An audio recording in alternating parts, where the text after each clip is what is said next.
Stephen A. Smith just had some strong words about Caitlin Clark's comment on having white privilege in her Time magazine interview. She's the 2024 Athlete of the Year, but Stephen A. isn't holding back. Let's dive into what he had to say and what this whole thing means for both of them. Finally, I want to give props to the one and only Caitlin Clark, who earlier today was named Time Magazine's Athlete of the Year. Clark had an historic year in both college and the WNBA, where she made an indelible impact across the sports landscape. She led the University of Iowa to a 34-5 record in the championship game of the women's NCAA tournament before losing to Dawn Staley in South Carolina, by the way, while breaking the all-time Division I career scoring record for men and women. And just a few months later, Clark was drafted into the WNBA, where she set a rookie record for most three-pointers made in a season, while also establishing WNBA marks for assists in a single game and in a season. And by the way, that's just about her impact on the court.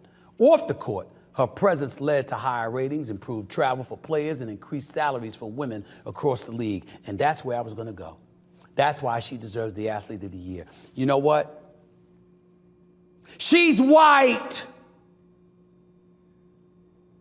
And because of that, call it whatever you want. I'm not going to go as far as to say reverse racism, because I don't think people felt that way. But clearly, when you consider some of the hard times other people gave her, they were resentful of the fact that this white girl came on the scene where there was a bunch of sisters that preceded her, spanning decades, that were big time, that deserved a lot of credit. I mean, people looked at the Cheryl Swoops of the world. They looked at the Cynthia Coopers of the world, the Lisa Leslies of the world, the Maya Moores of the world, and others. And they said, yo, there was a bunch of people that came before her that did big things for the WNBA. I respect it. It is right. I appreciate it. But whiteness does have its privileges, especially when you got a game. And what a lot of people weren't willing or were a bit reluctant to appreciate was the game on this young white sister of ours. She can ball. And oh, by the way, she was a great ambassador for the game. And by the way, she came in there and looked out for everybody else. For 22 years, they couldn't get chartered flights.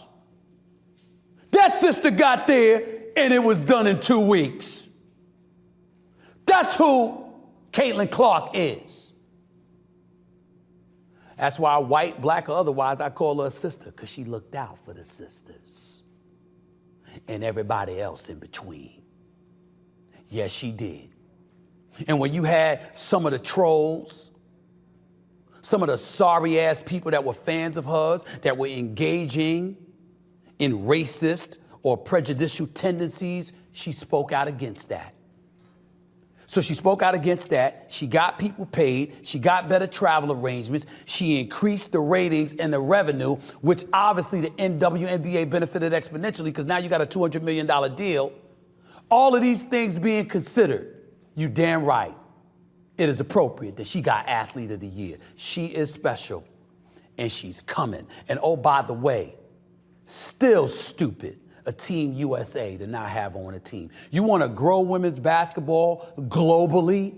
How do you have an Olympics competition this year without Caitlin Clark on it? I called your fools then, and one of these days you're going to fess up and admit we were damn fools for not having Caitlin Clark on the 2024 Team USA Olympic team. She'll be there in 2028, barring injury. She will be there.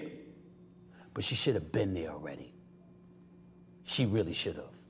It might have helped you even more. But your loss, it was stupid. Somebody needed to tell you that.